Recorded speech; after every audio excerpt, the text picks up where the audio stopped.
I told him last night before we went to bed that, selfishly, I want to keep coaching them because of how much fun we were having this last month of the season, despite all the things that have gone on for everybody nationally, but certainly with our team in terms of all the things we've had to go through. So, it really starts for me with the respect for our seniors and Keith Williams, Chris Vo, Mamadou Diarra, and Adam Cook and Sam Martin. Those guys mean a lot to me, and I'm very appreciative of those that stayed around when we got the job.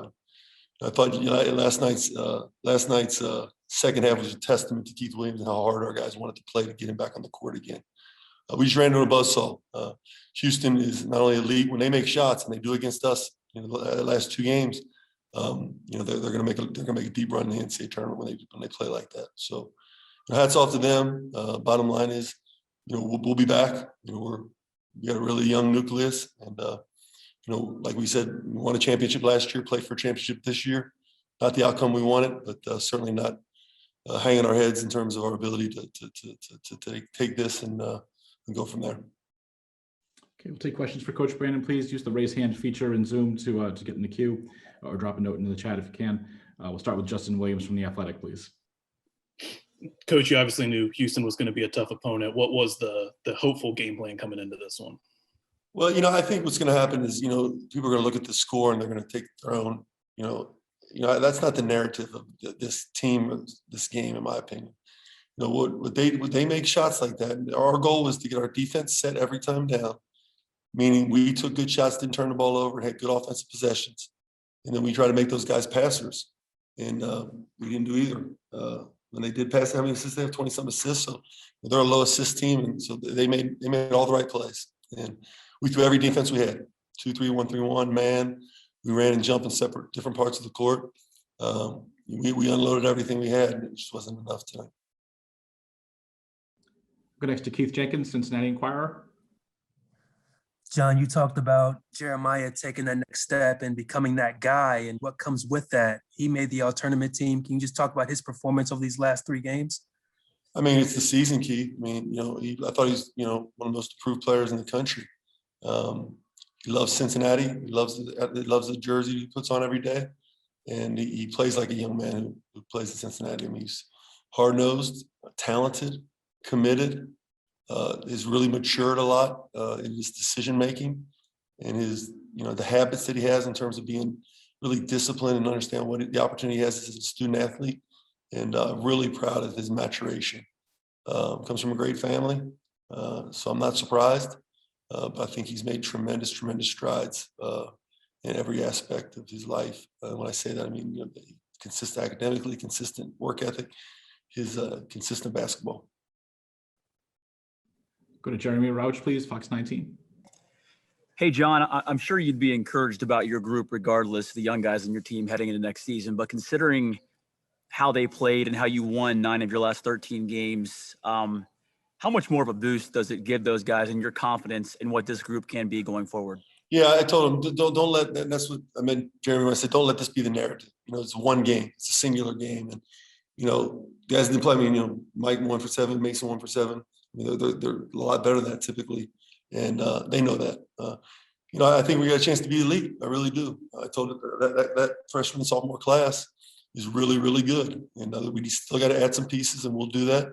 But I think outside of today's performance, over the course of most of the season, you saw that, and that's why I'm awfully excited about next season. We'll go to Brandon Seho, please. WLWT. Jeremy kind of took my question, so I'll flip it here. What's the biggest thing you'll take away from this year? Just being with this group and just how kind of crazy it was. Brandon, I don't know yet. I'll probably take stock in that as time goes. What I will tell you is what I told the team, that they made me better, and I thank them for that. I wish I could have helped them more tonight. Sometimes it's a lonely feeling on the sideline when you can't help them, and they made me better, and I thanked them for that. And last night in the team meeting, I told them, I'm going to be selfish here, but I'd like to win for a championship, but more importantly, I just want to coach you longer. This group only has one season together, and I wanted to coach them for as long as we could. Okay, take another from Justin Williams, please. Coach, you didn't really get this opportunity with the way last year ended, but are you a believer in positive momentum from the end of a season carrying into an off season and then the next season, especially with a young group? Yeah, certainly. Last year provided no closure, despite the fact that we won the regular season. We said we were going to compete for championships. We knew this would be a transitional year in terms of the makeup of our roster. And yet again, we competed for a championship. So we won one last year, didn't win it this year, but we competed for it, and we'll always do that.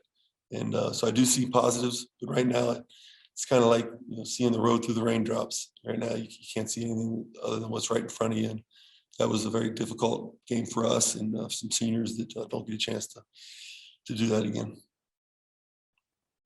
We'll go to Andy Yanez from the Cougar. John, what is so challenging about having to play this Houston team?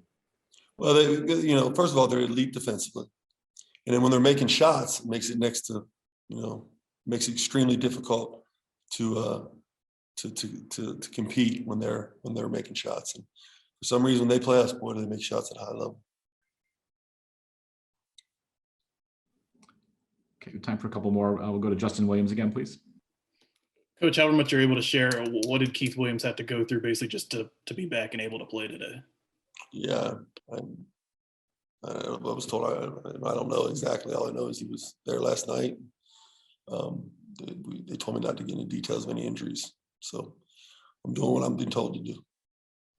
Were you worried that he wouldn't be able to go, whether last night or this morning? I was. I didn't find out until this morning he'd be able to go. Any final questions for Coach, please? Justin, you had one more? Okay. Do you have any thoughts about playing in something like the NIT, or do you think that's a possibility at all for you guys?